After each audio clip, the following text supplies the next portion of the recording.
We are live for real this time. Oh, snap. Live, for real. Live in the piece. I see audio. I see a stream. We're rolling.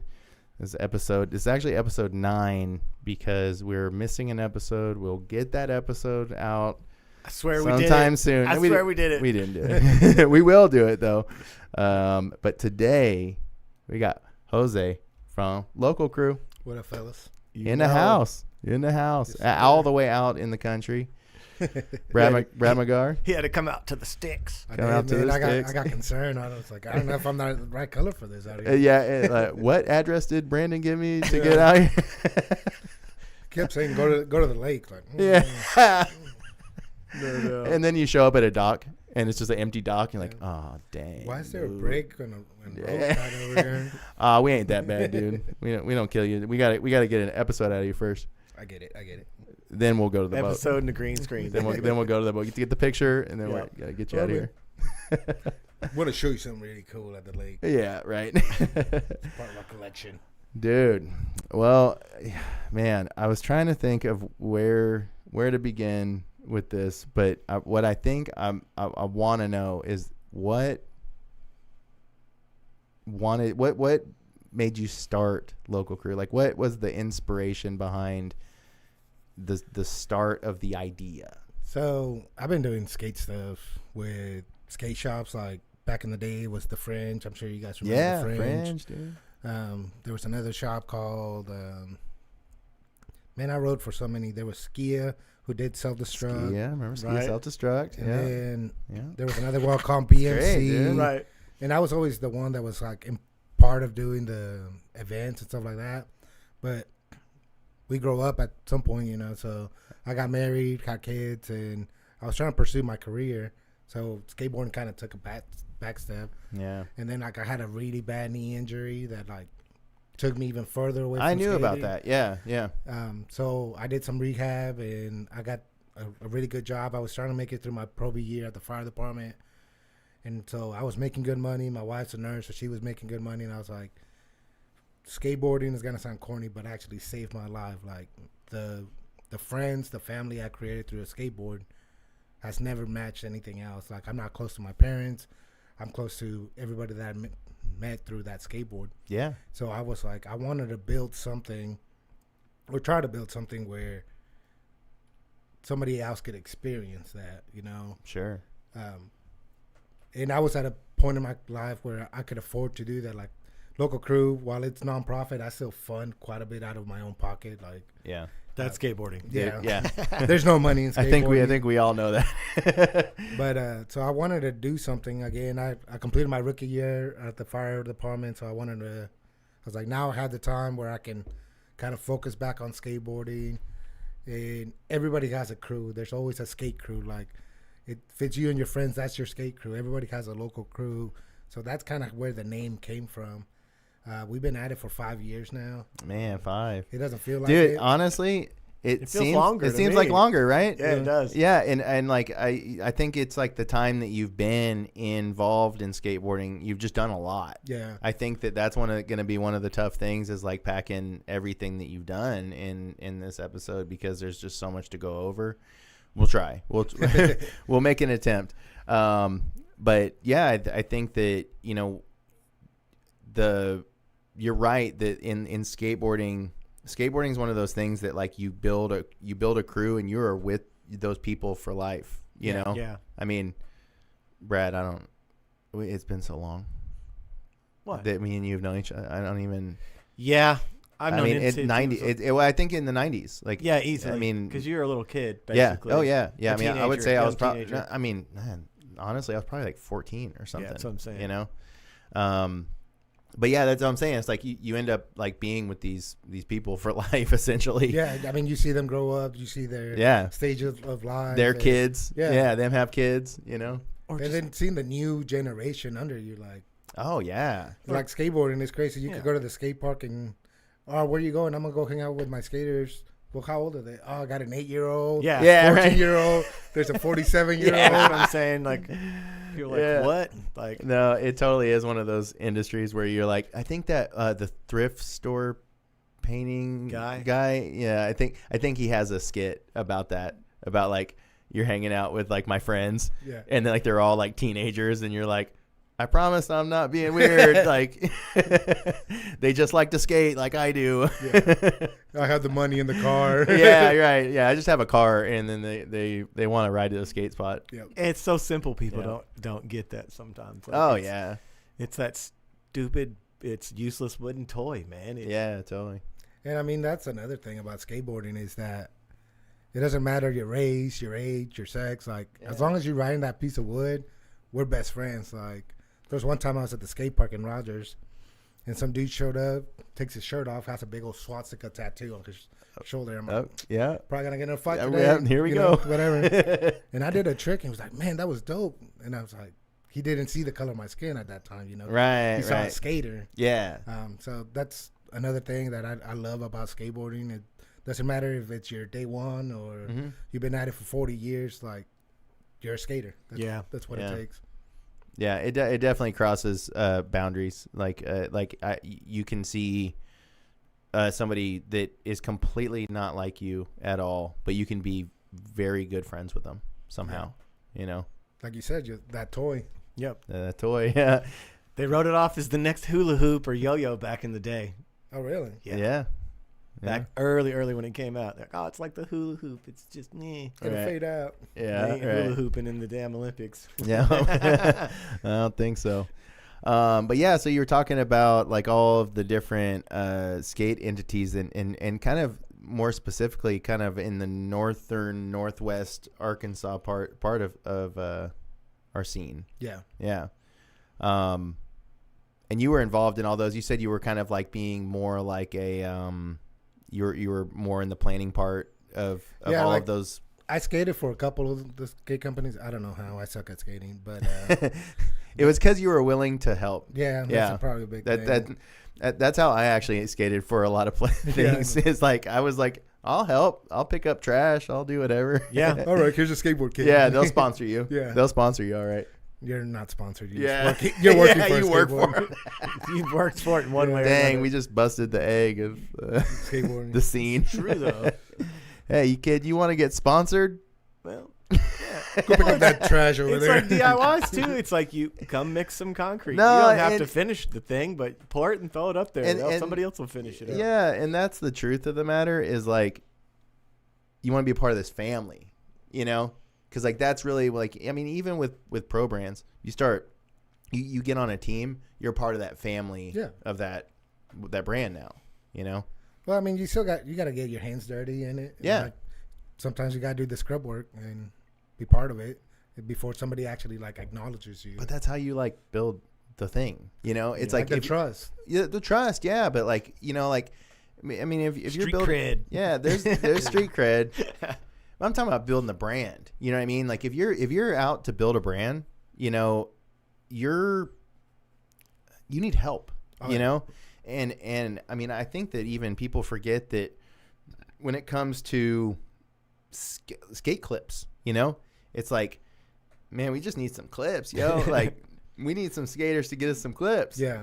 That's what people want to see out of a skate brand is clips here and there. That's the truth. That's where we're at with skateboarding now is, the hard, the hard post, Well, and two kids, and I'm the same way. I'm as guilty. It's like, oh, if I'm going to do a clip, it needs to be a banger. It's got to be good. And it's like, nah, just do one of you jacking around and having a good time on your skateboard. It is.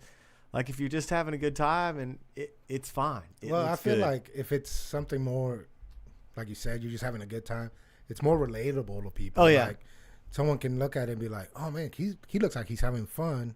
And I feel like I could probably do that trick. Mm-hmm. But if you see a kid tray flipping a 12 set, you're like, oh. You think he's superhuman for a minute, and it's like, nah, he's a kid. Yeah, he's a kid. yeah.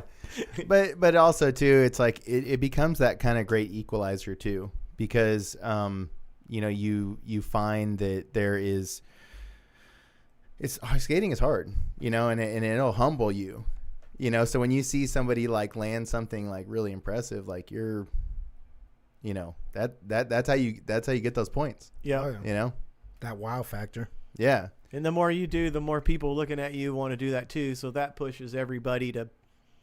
So I mean, it's like some people won't go like chill with somebody that's too good. Like, no, you should. Yeah. It'll get you going. Yeah, you should definitely. I mean, anytime that I've ever skated with somebody consistently and like actually like spent time with them, I got better. Oh yeah. Like honestly, like when I was skating with Nick Gibson, Nick would make me like, because he was there. Yep. You know, you're gonna try some stuff, or you're filming him. It's one or the other.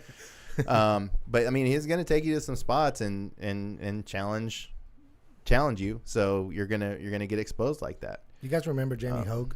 Yeah. Do I remember Jamie Hogue? We were at his kid's birthday party a couple weekends ago. Yeah, dude. That was my Nick Gibson, dude. For me, 100%, dude. His front side flips, yeah, were Andrew Reynolds style. Yeah, they didn't fold. For sure. Yeah, for sure. To a point where it was like, I remember we went and filmed an Gnarkansas ad one time with him, and it was with Nick Gibson shot it. It's down in the fort. It was, yeah. And there was this spot that Nick wanted to go shoot, and I mean Jamie was there to shoot, and we were like, we're not sure what we're gonna do here. And I was like, Jamie, dude, just frontside flip it. That's all. You know what we need to do here. You know what we need to do here. Nothing else here. to do here but that. And dude, it was like the best. It was like, and I filmed it really good. Nick shot it really good, and it was like a cinematic masterpiece, dude. Yeah. Jamie Hogue. I wish he'd pick up a skateboard again, man. Oh, we'll make him. I rode with him. We'll make him. Maybe last year, something like that, up at Walker. His brother was there riding around too, and Alex? his kids, yeah, and Alex, yeah. And so dude's still doing big old pop shoves, and yeah. Alex Hogue, like it was crazy how techie he was. Like he Mhm. was impressive. Yeah, he was at the birthday party too. Oh yeah. Yeah. Yeah. I think he would do it. I think he would grab the board again. Yeah. But we were talking about people like good people that people skate with. Austin Button up in the chat. Oh really? Yeah. I know that guy. You know that guy. Dude, that dude is stacking clips daily. Constantly, dude. Always stacking clips. Constantly. Well, I mean, we gotta shout out Tampa. At the spot, Tampa Am. Yeah, he was out there. Dude, he killed it. Yeah, poor kid goes out to those. See who got first and second? Those dudes were ridiculous. Oh, dude, they were like better than pro. Like what? Seriously, like, I'm stoked. Kid got to go hit up all the stuff and skate it and do his stuff. Yeah, because that's how you got. People's got to see you. Oh yeah, like someone's got to see you. That's how that works. Mm-hmm. Especially if you stay here. Not everybody sees you. So yeah. But yeah, the competition there was freaking gnarly. Stacked. You guys see the clip of him getting slammed though? Oh yeah. Dude, that looked rough. Yeah, he got wrecked by that dude. He got smoked. That place stuff was going. But he hopped right up. He hopped right up though. Yeah. Like, it wasn't too bad. Yeah, he was up quick. But yeah, dude, props for like going to a place like that and having to compete against that level of talent. Yeah. And they're just consistently back and forth. Oh, like there's no stop. No stop. Yeah, you got to get in where you can. Yeah. You don't get to wait. It's my turn. No, it's not. No, you better be able. That's what I call my patented step in, not drop in, but step in. Get you right in quicker. Yeah. You can't just go up there and put your tail and wait. You well, dude, and I mean, like you gotta be, you can't be shy, because it's like so nerve. You gotta charge it, and I mean, I hope that that was like Austin. I hope you were able to fight through that because it looks like he got some good stick. Yeah, no, I mean, yeah, you're right because amount of runs. Like I saw a bunch of runs. Yeah, a bunch of different back and forths. So it's like to even do that, you have to throw down on people. Yeah. So I mean, there's only one way in. Yeah. And you gotta throw down. Basically, snake. You gotta snake the whole group, the whole room. You're snaking the whole room. It's snake or get snaked. Snake or get snaked. There you just tell some of those kids like I'd love to be there and see the kids that show up that don't realize how big and how fast some of these other kids are going, and it's like, oh my gosh, like it's a whole different level. Mm-hmm. Dude, I saw a clip the speed today and stuff at the spot where it was a backside heel to lip slide. Like he gapped the pyramid. Oh yeah, he gapped it and the The long down way. yeah. The long way because he's going real fast. Yeah, Yeah. And then some dude right behind him did a dark slide across the whole thing. Yeah. Oh, yes. They was like back to back. Back to back. Yes. So I said a lot of talent there. Yes. A lot of tricks going down. Yeah. A lot of tricks that hadn't been done there went down. That's what's crazy. Every year something is done that's never. Someone comes with some new stuff. Yeah, that's for sure. I mean, but at least it was cool that some Arkansas people went down there. Somebody else went too, right? Jimmy would Get Real. Jimmy filming him. Yeah, Jimmy brought him, but there was didn't somebody else go? Another skater? I don't think this year. Okay. I think last year Garrett went. Okay, I'm tripping then. I could have. I think someone went with them, but they might not have skated in it. I was thinking it was like a non NWA person, maybe like a Tulsa homie or something. Maybe. Not sure. I'm tripping, dude. I don't know. Either way, it was cool. It was cool to see some representation. Oh, yeah. And Austin, dude, you threw down. Props. But yeah, he says you're the GOAT. Jose the GOAT. I look Jose like a the goat. GOAT. You look like a goat. Austin He forgot that part. Austin might as well just start pouring concrete in his driveway. He got. Have you not seen Dude. that? Well, I mean, he's got all. There's that concrete stuff. now? No, I mean, Okay. he has a full skate park. He's That's got what a I'm full saying. skate park. Yeah, He's that's for pretty sure. much got a full skate park. I think his dad got some land and a little bit Oh, south okay. from here. So I think they might be. They probably working. actually need to build a skate park. That's Or what I a saw. a small facility. I could see Yeah. that. Yeah, totally. We need an indoor. That's what I I'm know, trying it's to just talk like- to his dad about. I was thinking about it I know. certain times of the year it sucks because you wouldn't really go there, but then other times of the year you really need it. Oh, like today, it's the cold is painful. Yeah, today. the wind's It's kicking cutting. through too. Yeah, it's cutting. Yeah, It's gonna be cold tonight. yeah, I know. Yeah, watch your pipes, everybody. Well, the problem also with indoors is that it's usually just a warehouse. It protects you from the rain, but it doesn't really protect you from The heat. Cold or Cold. hot. Yeah. Oh yeah, I mean we were back in the old days. Skate station was it was almost actually colder inside Yeah. sometimes. Like an ice box in there Yeah. sometimes. Yeah, because it was just like a metal box and On if it's stilts. got cold outside on stilts. stilts. Nothing to protect. There the was underside. no insulation under, and actually it was could- built on kind of like a deck platform. So there was just There's huge spaces. gaps. Yeah, in the boards. Yeah, it was huge. You could just put your fingers through it. You know, When you said they got built on something, I thought you were going to say an Indian burial Burial ground. Yeah, actually, It might have been. Yeah, it was Turtle tree. It was where they dropped all the oil and gas off in barrels right there. yeah. Next to the train tracks, and then Campbell's Soup was on the other side of it. Yeah. There was I feel like there was some kind of burial ground close by. The cemetery, all the veteran cemetery, the Yeah, the Veterans the Cemetery. national cemeteries over Yeah. there. Dude, they had the little pyramid over at skate station. Uh-huh. It was so perfect. Oh, like I loved it. the pyramid? Yeah. Yeah.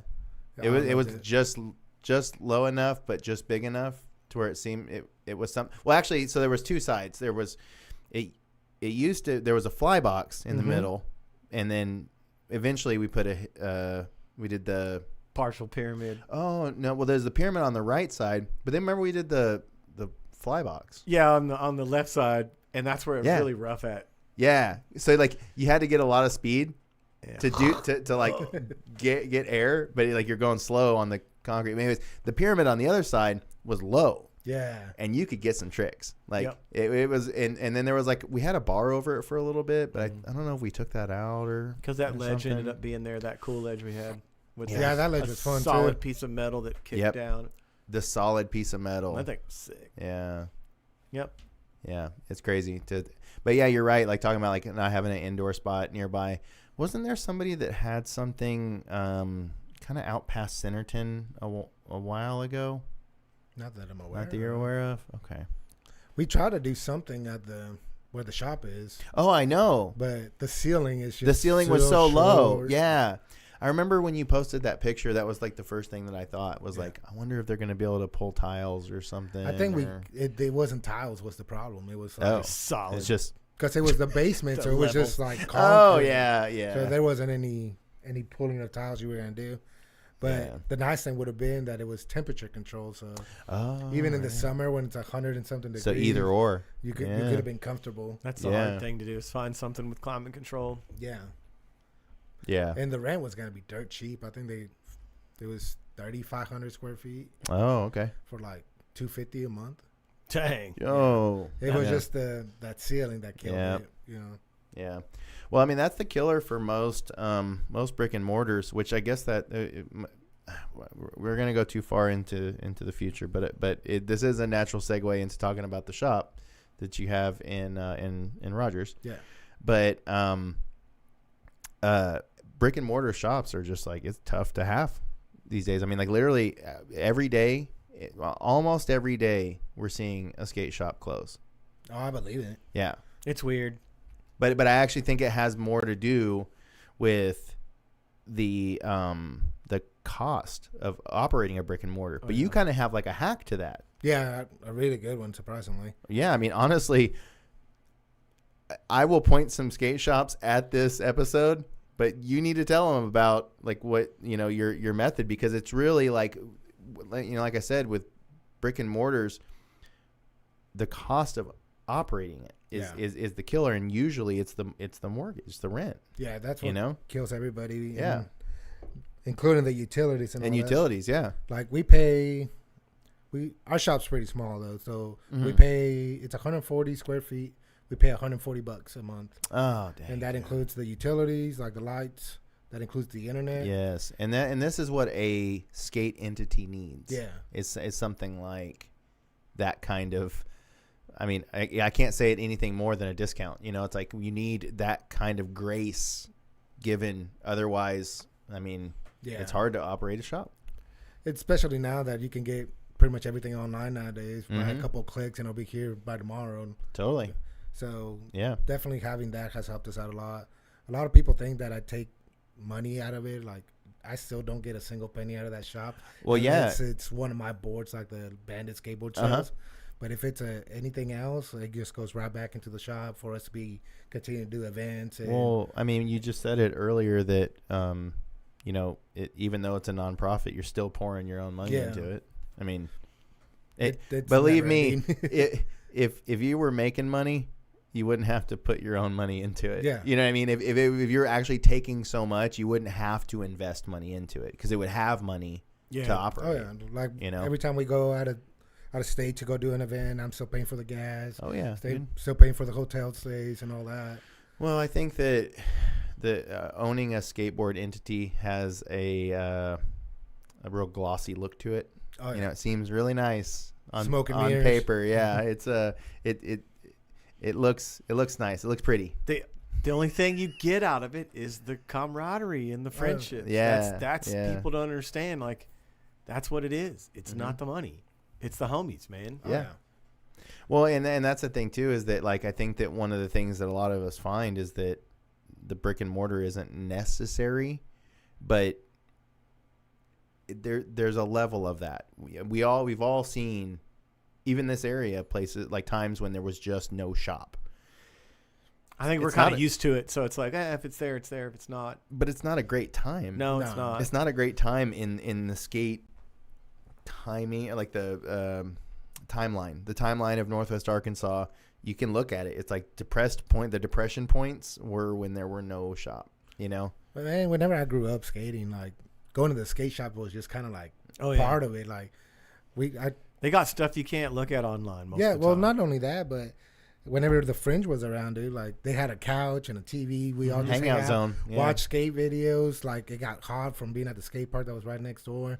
So you go to the skate shop to cool off. Oh yeah. Back in the day, we had the Guitar Hero, so we were out there playing Guitar Hero. Oh yeah. Well, but you think about it, like so I remember going to the skate station, and when I would go there, one of the things was I would think like, man, I love this video. I would go to like play videos over that like I loved, but I didn't have them at my house. Yeah. So it's like, well, let's just go to the shop. We'll watch some skate videos. Remember Neil had TVs out in the ramp area. Yeah. He had 2 TVs really? out in the ramp area. Mm-hmm. So you'd be out there skating and watching Plan B or getting some inspo. Yeah. I remember the big party room. There was a big TV in there, wasn't there? Oh, well, like one of the old school flat the screen main room. Yeah. Like the main room. Oh wait, no, you're probably talking about Skate Station 2.0. Yeah. So the party room. Yeah, totally. That, and man, he had a couple video games in there. I totally forgot that room. Like until you said that. Oh really? And like I remember, like I spent so much time there, and obviously I knew every inch of it. But like that room was just kind of like there's a lot of work over there, you know, because there was always cleaning. It's just like had to be cleaned. Pizza boxes. And yeah, but like the old skate station 1.0, like it had there were TVs.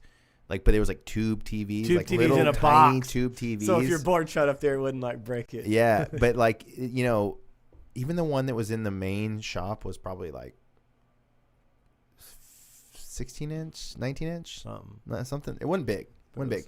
But anyways, we would just go there to watch a skate video. My point being is that you don't have to do that anymore. No, everything's online, YouTube. Yeah. So I mean, like, people are just staying home. Yeah, all the parts come out immediately. You're like, oh, cool. You see it on the gram. You go to the YouTube or go to Thrasher, and you're like, oh, I can see the new stuff. Like, think of how devastating that is for. Not to say devastating. I don't think it might. Not, everybody may not feel this way, but like, I used to think when we'd film like a skate video, I'd be like, okay, this is so cool.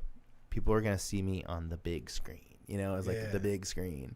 Now we like watch everything on our phones on this like little tiny screen, you know, and it's like, do filmmakers enjoy that? You know, like, are they like, oh yeah, no, it's all good, dude. Just watch it on your phone, dude. 8 million people ain't watch no it big on deal. some phone. Like, what? Yeah, it's a trip. Anyways, we used to just like go to the skate park or the skate shop to watch videos. It was just part of the culture back then, you know. Like, that's where everybody. Hey, we're gonna go street skating. Where we gotta meet at? We'll meet at the shop, right? And we'll go from there. Go from there. Yeah. You guys, I mean, do you have TV and setup? Oh yeah. And you have like a game setup. I got a little arcade. Yeah, a little arcade. Yeah, you have to. Nowadays, like, I don't think you. It's like a prereq. Yeah. There better be some way to play skate, you know, or something. I'll be playing Session these days if I am playing anything. I haven't tried it yet. I'm still waiting for Skate 4 to come out. Well, dude, Session is tough, dude. It's like hard to do. You remember Thrasher? Like the Thrasher game? Dude, I was going to bring that up, Brandon. I've been emulating PlayStation 1. Yeah. And it's been sitting there. It's in my thing, and I haven't played it yet. But Thrasher Skate and Destroy? I used to have that. I got it like ASAP. As soon as it came out, I think we were at the trade show at one point, and I saw a demo for it. And I was like, what? What is this? Did it come after Tony Hawk or before? Yeah, it came out like right after, but it was just different. But they were developing it around the same time, and then they got cold feet, or like not cold feet, but they were like they got antsy because Tony Hawk Pro Skater started going out as a demo mode in like Trans Worlds. Yeah. Oh really? Yeah. You used to be able to get demos on CD and play a demo game forever. I want to in case the internet wants to fact check me. It could have been Skateboard Mag. Yeah, it could have been one of the other. I'm not exactly sure, but it wasn't Thrasher. Yeah, because that was a competitor. Yeah, that was who was going to put the other out. And when it started coming out, basically the industry was like, "This game's about to drop," and Thrasher was like, "We're not done yet," you know. Yeah. And then they released it, and it wasn't done. Like it was like, you know, if you remember playing that game, everything felt very blank. Mm-hmm. Empty. Yeah, a lot of full color pants or solid colors. Yeah. The textures were graphics weren't quite as good as Tony Hawk, but the tricks weren't over the top. Like, it was more attainable. Yeah, you had to earn that full cab or whatever you were doing. Oh, dude, it was so hard to do just like a 360 flip. Yeah. Like I remember that. You had to really know what you were doing. Yeah. Yeah. I liked it though. I liked that game. I bet you a lot of people got into skateboarding because of Tony Hawk games. Oh yeah, people all the time, like, or certain songs would be like, "Oh, that was on Tony Hawk 1, Tony Hawk 2." It's freaking awesome. The Tony Hawk 1 soundtrack was like a definitive time. There's like documentaries about the discography. Really? Oh yeah, wow. Yeah. So like it was transformative, but like it is an interesting kind of like footnote in skateboarding about like the gaming side. Yeah, I think Tony like even had to call around like some of the bands and be like, "Hey, can you want to be in our video game?" Well, he's talked about that, but he was saying about how easy it was because he's like back then nobody cared, and it was just like I just called like the band and be like, "Hey, dude, you cool if I use this song?" And they're like, "Yeah, it's sure." Tony Hawk. Little did they know it was going to be a multi-million-dollar I forget. And everybody that was in the game had like some kind of an option to take like some kind of a payout or take royalties. You could either and like whoever took the do royalties, one or the I other. think made the bank. Oh, absolutely. Yeah. Yeah, I don't know exactly who got what, but I know that Tony Hawk stayed in the royalty side. He got paid off that. He's He's still getting paid off Yeah, of it. Yeah. I mean, I don't know, but I mean, dude, kudos. Like that was a transformative time. I think Tony Hawk Pro Skater 2 was my favorite. Too. Yeah. Once you could manual and once you could manual, yeah. It's like, oh, this is cool. All day manuals after your tricks. Yeah. Everybody was mad in the first one because there wasn't manuals, and it was like, come on, we can do a manual. Why can't we? Yep.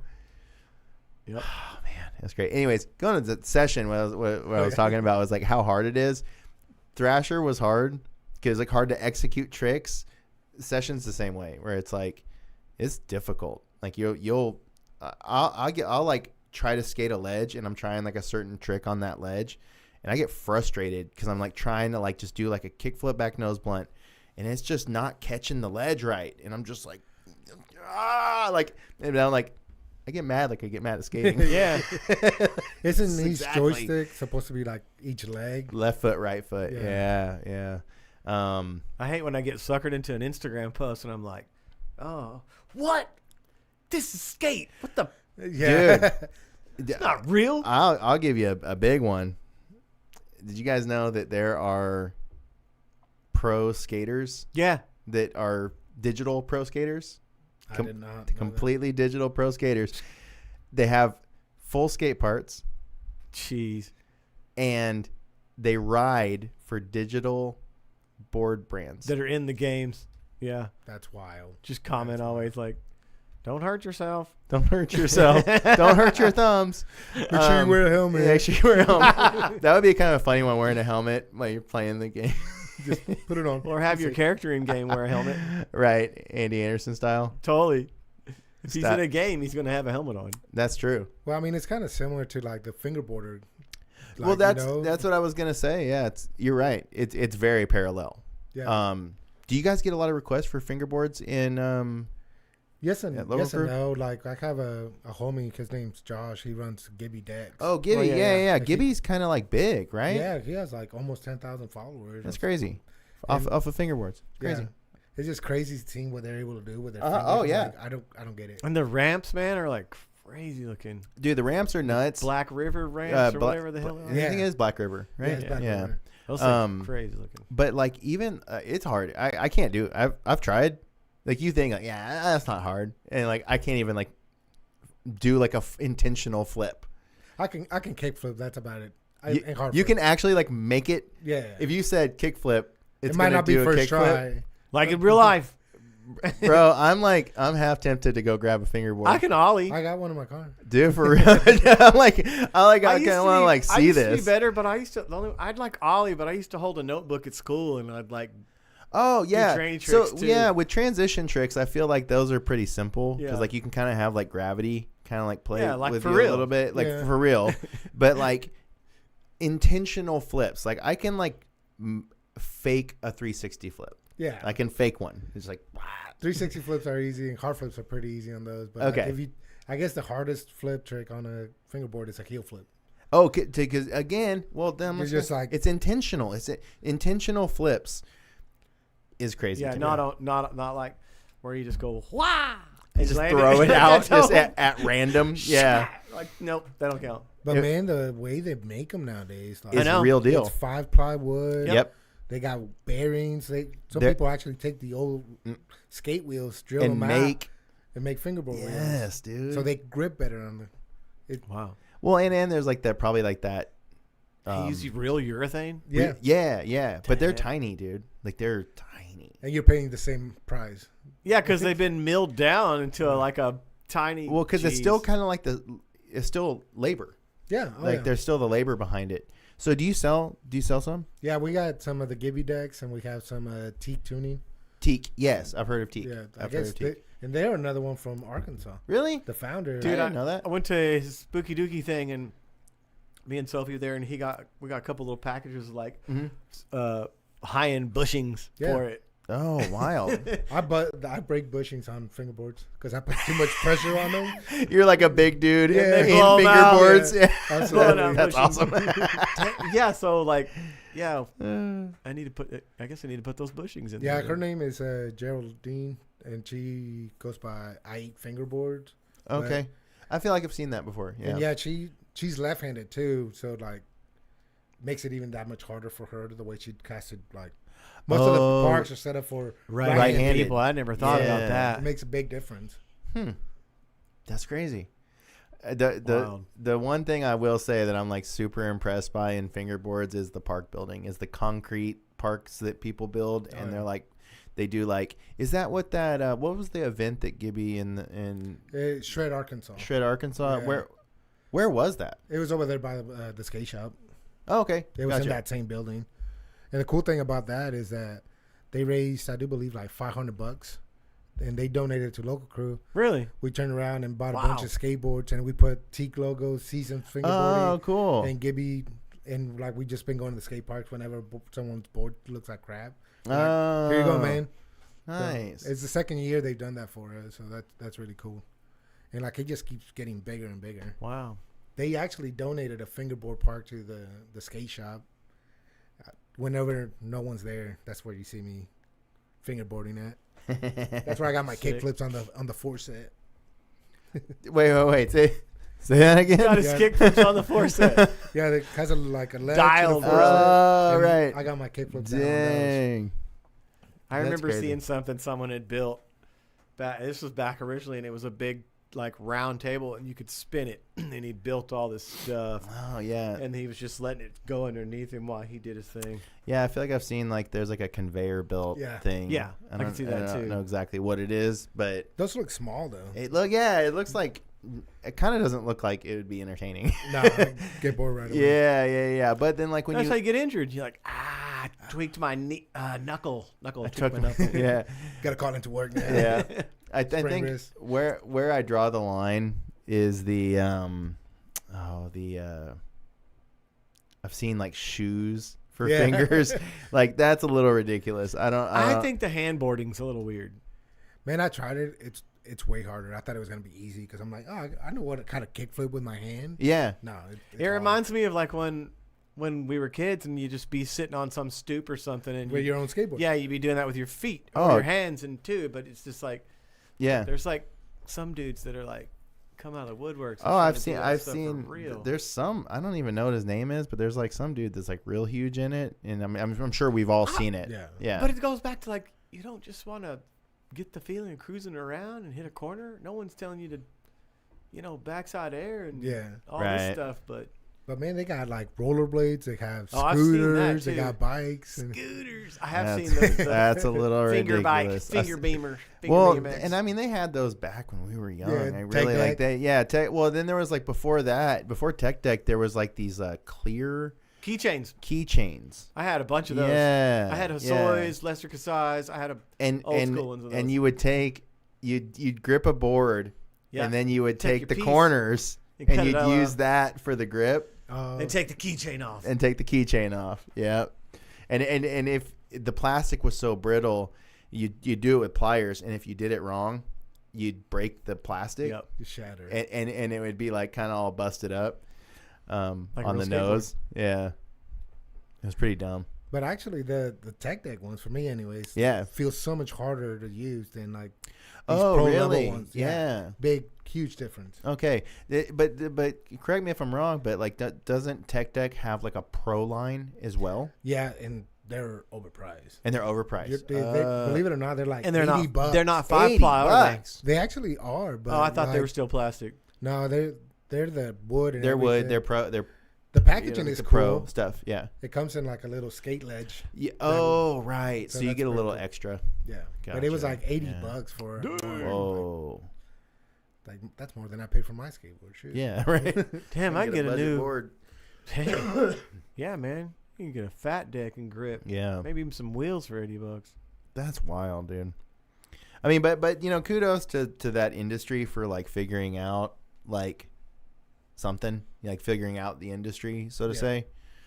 And then cool that you support like the local ones. Like not only are you supporting local skate, brands, but you're also supporting local fingerboard brands. Well, I've tried to put my boards in shops, and man, it's so hard because they're like, man, you're a nobody. Like, why should we put your board in our shop? Sure. So I understand how difficult it is. So that's a big part of the local crew showroom is we wanted to have a space for small brands to be able to expand their brand to a skate shop. Right. And people are seeing it on the wall next to the big names. So it goes a long way, I think. I think it does. I mean, I've seen people. Brands that have gotten into your showroom and they're posting those posts up very proudly, like you check out our boards on a shop board wall. And I think that, it's a small thing that people don't talk about a lot, but a small brand, that feeling is huge. Oh yeah. It's a monumental feeling to say like, well, it's one thing when you get your boards in and you started a brand and you started a website and you got your team and you get your first board and you're like, we got it. But then when you see your boards on the wall. Yeah. Like you said, it's up there with all those other ones. Yeah. And like I said, I got banded and I got my shops, my boards at Core Skate Shop. I was fixing to say, I saw that. Got up at Core. And then they're at Quickie Mart in Tulsa. So like, it's like, man, I never would have thought somebody would have liked my board enough to be able to carry it. We'll carry it on our shop. Like, we'll back your names. Like, but it's crazy. But it's cool you're doing that for inversely. Like you're doing it for both ways for people as well. And I mean, I don't know if that's like, obviously it's like you're trying to carry a little bit of everything. Yeah. But having kind of a focus around local is pretty cool. And I mean, it does kind of make it harder as a shop because people are like, hey, you got Zero, you got toy machines. Like, I do, but check these out. Like, and you constantly have to do the sales pitch of these boards are just as good. You actually don't understand that they're pro level decks, just like a Zero, just like any other brand that you're looking for. And you're saving $30. Yeah, and you're supporting something local. Yeah. Local business, local industry. And you're getting a quality board just the same. I try to educate people whenever they go to the shop of like, you got to sometimes look at the stamps on top of these boards. Like you're having to like teach them. Yeah. Like look at the stamp on this board. That's this local brand. And look at this pro brand. Like, do you see how there's some similarities? Yeah. It's the same company. Like mine actually has less paint, so it's lighter. Yeah. Well, I mean, it's because people will put, the people will assign crazy things to why they like a brand. Like they've kind of like even like made up some things in their head. Yeah, it slides better. Yeah. I get better pop. Yeah, and then they'll compare it. I mean, we were just talking about this before the show, and we won't name names, but like there's like, a pro brand, and somebody'd be like, I don't like those that local brand's boards. I don't like them. But that pro brand, those boards are good. Those boards rule. And then you show them like, look at the stamp on top of this board. It's the same one. They come from the same manufacturer. And then it kind of like blows their mind a little. No. They give them the cheaper stuff. Like, no, they don't, man. Yeah, no, it's a cheap side on the factory. Yeah. Well, it's funny. It's funny you say that because like I was actually I was looking at a skate shop's page today. And I saw a comment, and this is like in California somewhere, it's not even here. But somebody they got some shop decks in, and they were like, "Hey, check out our new shop decks. They just came in. Come support." And then like last comment, some person said, "Yeah, I was really feeling that 14.25 wheelbase on that last board. Who's the manufacturer on that board?" And they were not going to buy it. If it was a particular one. They had to know what the manufacturer was before they were going to support that shop. That's wild. Man, speaking of that, I feel it's crazy. Like board shops should have shop decks. They should. And like not the same price as these pro decks. Like no, they shouldn't. No. It's price point. Price point. Yeah. Price point. Always offer a price point, whether it's shoes or a shirt or jeez. And I feel like you do that with trucks and wheels. Yeah. Well, I mean, you do that with local crew. Oh yeah. I mean, you offer like a budget line for people, you know, and that people forget how, you know, how it is on the other side when you don't have the money. Oh yeah. You know, I mean, I grew up, I was obviously, as you can tell, I'm Mexican, but, you are, can tell, bro. Like I grew up, my house was probably the size of your studio growing up in right. So when we moved here, we didn't have very much either. So being able to buy a skateboard was a luxury for me, you know, and I believe it's a luxury for a lot of these young kids. I do too. So not everybody can go to a shop and pay $50 to $70 for a pro deck. And it's like, so we offer that high quality board that everybody expects and wants for a cheaper price. That way they can continue to do what they want, you know, because a lot of the talented kids that I've seen are the ones that don't have anything else going for them. Oh, I know. You know, like I don't have a lot of money. Like, yes. So we want to make sure that we're able to support those young kids that can't afford it. And we try to make it where if we get a couple people to buy our boards, it makes it easier for us to be like, well, now we can go hook somebody else up with a board that needs one, you know? Yeah. I mean, like basically you're just moving those figures essentially in your mind, you know, and on the books, you know, it's like I can afford to give away a board because we sold, you know, X amount, and you know this you know dude at the park who's never has a good board, we're gonna give him one. And man, you know? And just seeing their face light up when they're like, "Are you serious, man? Like, I don't have any money to pay you." I was like, "I didn't ask you for money, man." Yeah, because it's serious. A new board is serious stuff, man. It's a big blessing for a lot of people. Yeah, fresh pop, fresh grip, man. And like I said a little bit ago, Josh with Gibby decks, we were able to do, I think, 20 decks. And every time I've given one to a kid, they're like, "Are you serious, man? Like, I don't have any money." I'm like, I'm not asking you for money, man. Like, take the blessing. Somebody blessed us to bless you. Like, go enjoy yourself with it, you know. It's great. It's great to pass it along. Oh yeah. Because like you think this never happened to me, and you're like, I wish it happened to me when I was young. Absolutely. You know? And I mean, that's kind of how we do our events as well is, you know, growing up, you have one guy that would like destroy the whole competition. Oh, He's going home with 7 decks. And just like, man, I suck. Ain't that the truth? So like we try to do different little challenges that way, like we can kind of spread the wealth around a little bit. So it's not just based on, oh, I'm a amazing skateboarder. It's like, nah, man, you had the most fun. Here's a board. Yeah, you know? Yeah, totally. Yeah, I think prizes at events are,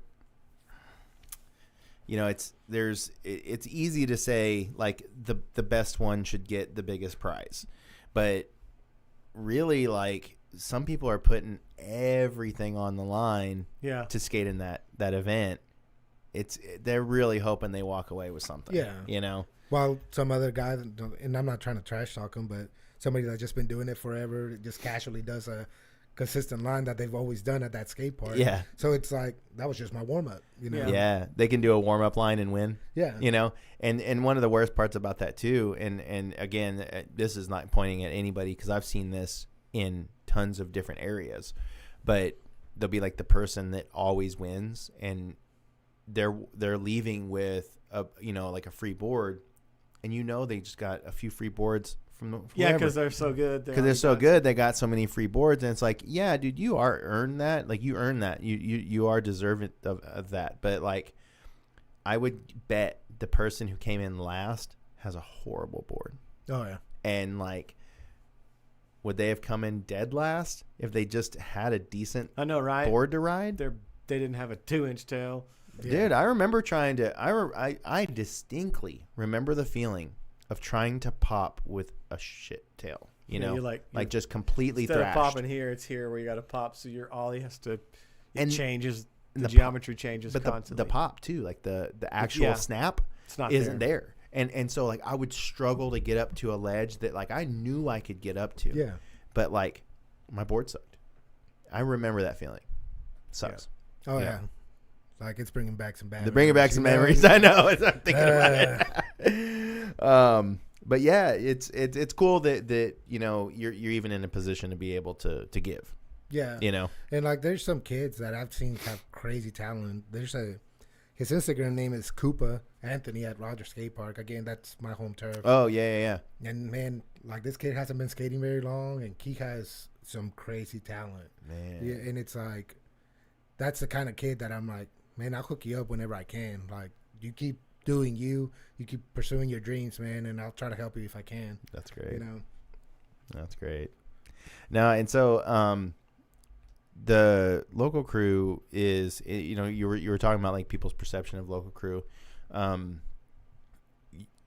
crew is a nonprofit. Yeah, it's a right? 501c3 state license nonprofit, and that's the only way we were actually allowed to be in the Center for Nonprofits. Or else they would turn us down immediately. Right. Yeah. So it's almost like that's verification before you walk in the door. Almost, you know, is that you know, been vetted in some form or fashion. Not that you needed to be, but you know, like there's a lot of there's been a lot of for-profit brands, you know, in Arkansas, and to have a nonprofit, I think it's maybe confusing for some. They don't understand really. We're like, well, what's that mean? What's that mean? Yeah, what does that mean in skateboarding? I mean, actually, what does it mean? I mean, like, what's the difference between how you operate local crew as a nonprofit versus like if it were for profit? I think the main thing that changes is honestly the heart behind it. Sure. Of like the mission of what we're trying to accomplish. So whenever we first started local crew, one of the missions was to be able to help those young skaters or skaters in general that couldn't afford what they needed, but also change the views a lot of people have of skateboarding. Hollywood has done us dirty. Mm-hmm. Like every time you see a skater in a movie, they're like destroying property, like telling daggers. cops, daggers. They're just telling the cops to F off, you know. And it's like, nah, man, we're not trying to do any of that. We're just trying to skate. Sure, like, that's all it comes down to. Yeah. So again, it's more about I'm not trying to make any money out of local crew. I wanted to represent what skateboarding is to me. Yeah. You know, it was my friends and I skating and going out there and having fun. That was what skateboarding was for me. Right. And like you mentioned a little bit ago about, we went through stages where like there wasn't anything. Right. And it felt like there was just a darkness that came over the skate parks. It's, you know? it's the depression. It's the depression, yeah. So we wanted to like change that and bring skateboarding back to life. And we did really good, even for COVID, because that's kind of when we started, was around COVID year. And it took off way faster and bigger than I could ever imagine. Hence the name local. I was thinking it was going to stay around here, but yeah, and then you're over in Oklahoma City and Dallas. And right. It's like, what the heck happened? Yeah. Well, I mean, that's another thing. I mean, that's again a great segue to talking about taking local crew beyond Northwest Arkansas. You've done it's the Local Fest. That you take to how many different cities? We did 6 stops this year. And Local Fest is partnered up with Death Row, which is a brand out of Joplin, my boy Jeremy. Yeah. But yeah, we went to Missouri, like Joplin. We did a couple here in Arkansas. I think 3 in Arkansas, a couple in Oklahoma, and 1 in Texas.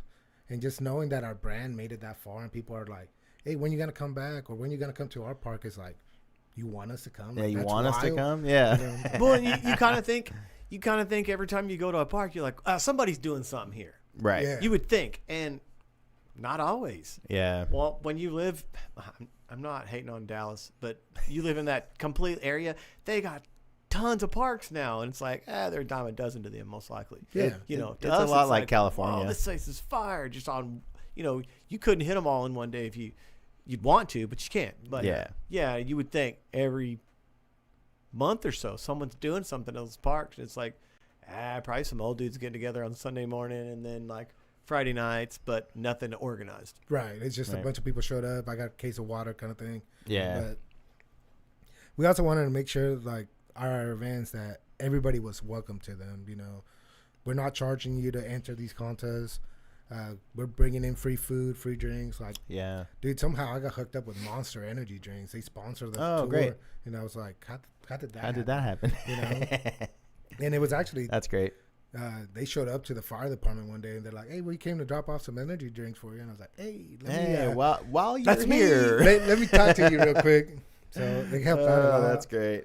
We actually got a contest coming up this month in Springfield at the indoor skate park up there. Oh, the city of Springfield skate park. Yeah. We're doing the freeze your bolts off. That's freeze your bolts. I didn't know it was at Spring. Okay, yeah, gotcha. So and again, we try not to charge people. There's a weird way that we are charging. Springfield's like that, but wait, so you're charging for this one? But we're charging people to bring us a brand new unwrapped toy that we're gonna donate to the kids hospital for those kids that have to spend the holidays on a hospital bed. I got two kids.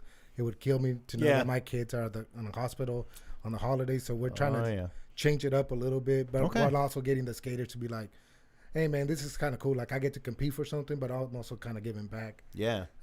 We're also doing like a coat drive at the skate shop this month. If you got an old jacket that you're not wearing, old hoodie or something like that, still somebody can wear it. Okay. You get 20% off your entire purchase. Oh, dude. I feel like Gnarkansas could donate a fat load of that. We got some jackets and stuff. We got some. I think we got some hoodies that for like and runs. it feels like it's getting colder lately. Oh, dude, why is that? But we want to make sure that like. Again, we're trying to change the image people have of skaters that were just like out there to the skate and destroy kind of mentality. Yeah. But like, man, we want to get back to our community. So whenever we do come and ask you, hey, I want a new skate park or I want some lights at my skate park, we can show we've done this for you. Like we've done this for the community. Can you do something for us? Yeah, you need to have some sort of track record. Yeah. Because like going to a city. Any kind of city official and asking for something without having anything behind it, they're just like, who are you? Yeah. And they have a visual of skateboarders and they're going to apply that visual of skateboarders while you're asking. So absolutely. Where you think that's going to end you with nothing? And I mean, it actually worked in our benefit.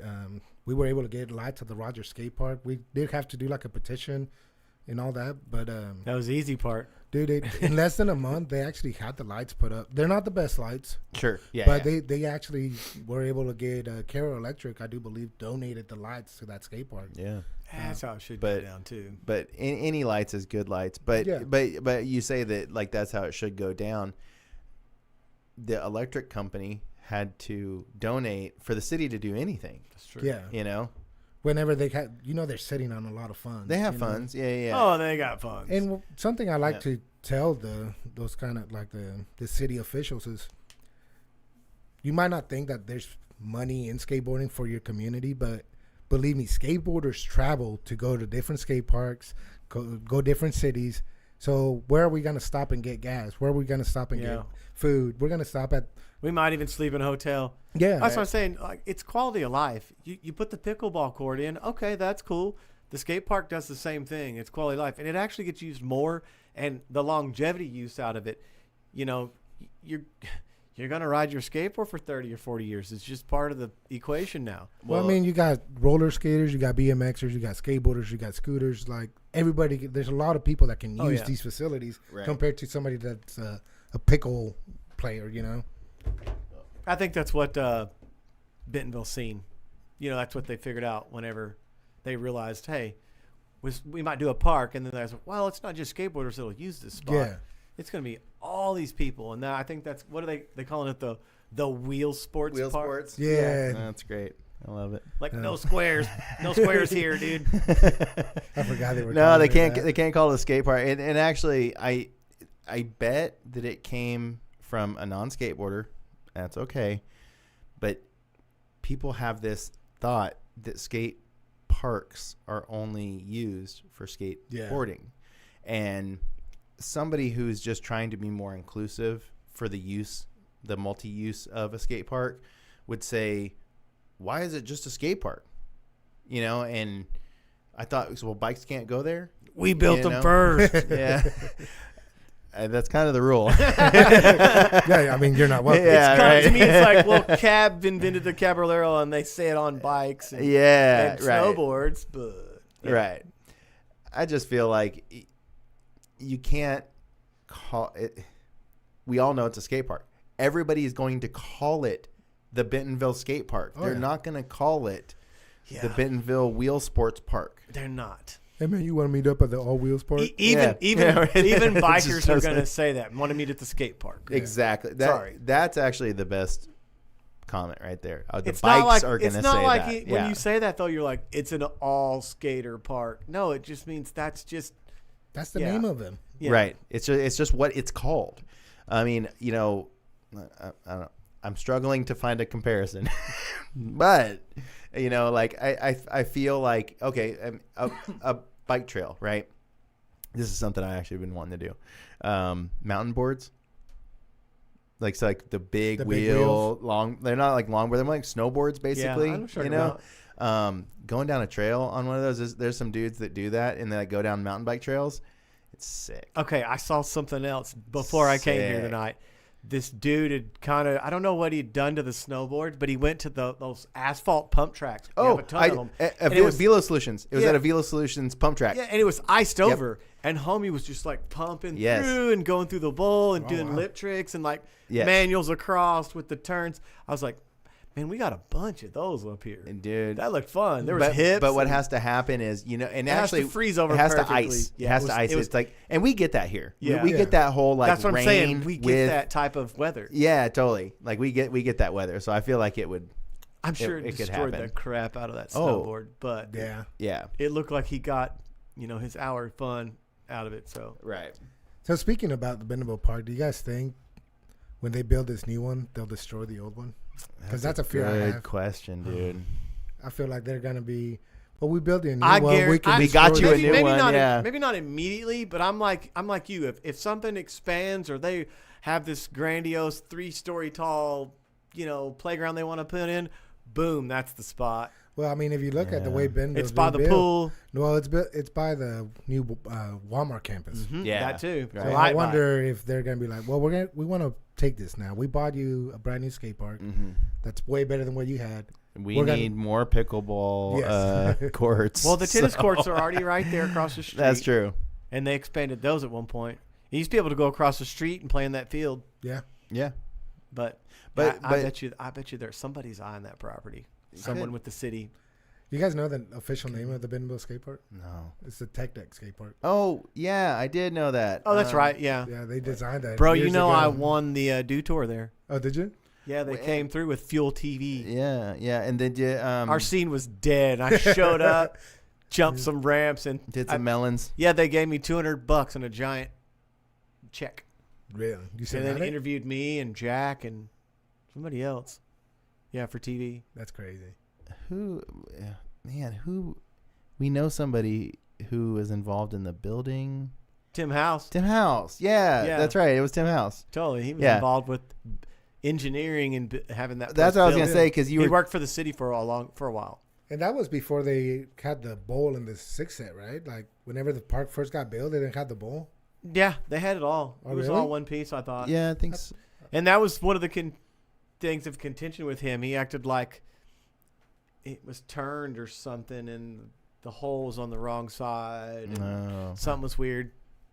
Yeah. I remember he was part of building the tunnel, like engineering the tunnel. That like Bobby Hopper, yeah. Yeah, and they had the forms for that, and they were going to give them to us at the skate station. Really? And we were foaming at the mouth to make a big ramp. Huge. Yeah.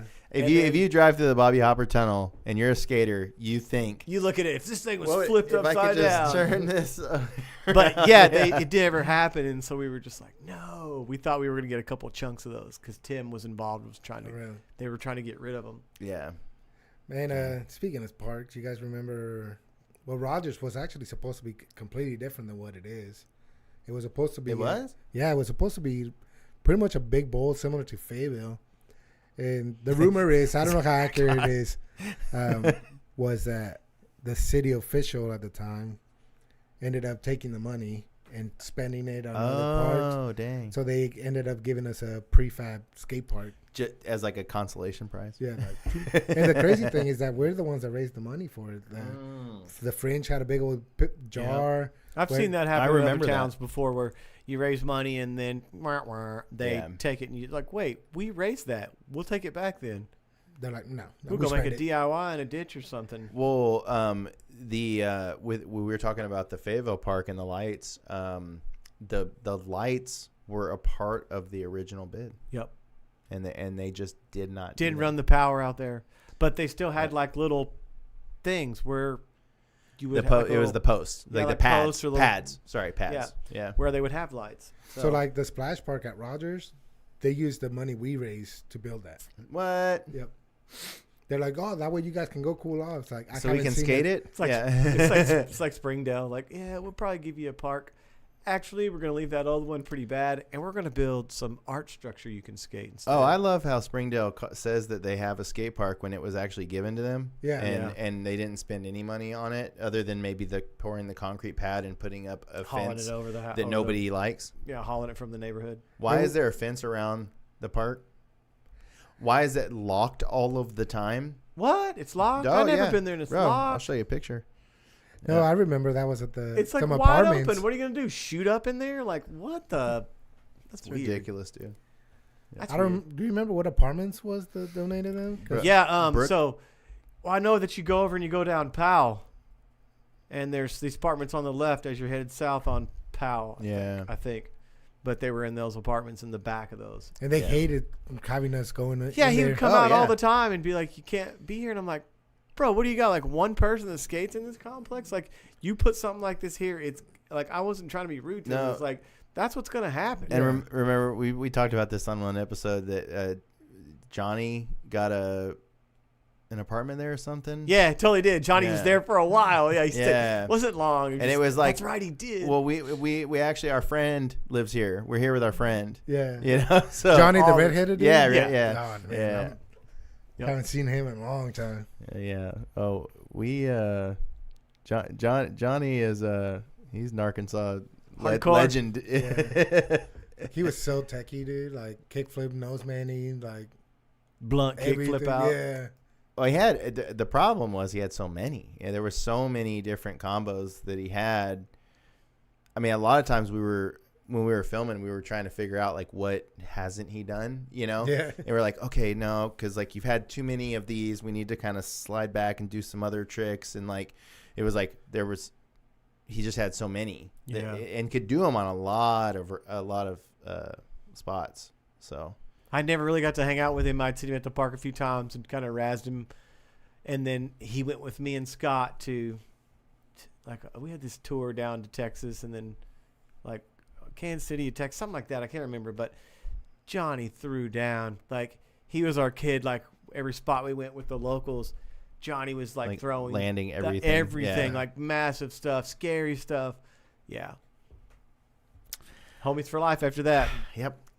After that trip, I remember seeing him like the first time at the Bentonville skate park. I was like, "Is this guy real? Like, this guy's insane." You just sit there at the stairs watching him like work. Yeah, and flick master. The flips into stuff, like he could do like kick flip crook or like a nollie flip crook or something, but like the flip happens so fast, he's like ready for the lock. Yeah, you know what I mean? It's like, you know.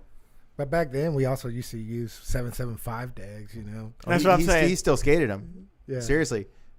The reason why if you look at those decks behind you on the wall over there, most of them are 775s. And they're because of Johnny. Yeah. And we didn't sell the other ones. He'd get his, and that'd be it. It'd be all wall hangers, 775. The rest are the wall hangers. I think I pulled some out the other day, I think, and it was a couple of those decks, and they were 775. You have some of the other slime colorways, don't you? Yep, they're used, but I found a couple of Jeremy's Puppeteers, and they were 775. So I talk about it all the time, man. 775 is the wall hanger, baby. It's either the wall hanger or it's for the resurgent skater.